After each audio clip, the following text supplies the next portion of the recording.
Allora, sono qui con Rosalinda, grazie mille di aver accettato. Voglio giocare un po' con la tua mente, posso? Vai pure. Ok, questo è il tuo cellulare, giusto? Sì. Accedi la rubrica. Metti l'indice così, in questo modo. Ok, Questo? sì, e scorri la rubrica così, come vuoi, a destra, a sinistra, fai tutto.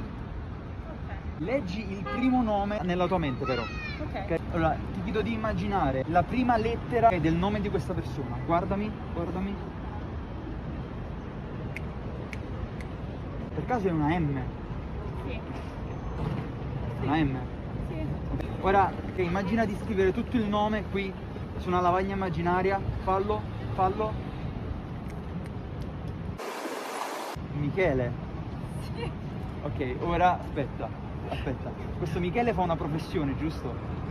Sì. Sì, ok, guardami. Immagina la sua professione, guardami. Dammi un attimo la mano. A, B, C, D, E, F, G, H, I, L, M, N, O, P, Q, R, S, T, U, V, Z. Fa l'idraulico. Sì. Idraulico, moto, automobile. Moto. Idraulico, l'ho salvato Michele idraulico moto perché ci ha venduto una moto.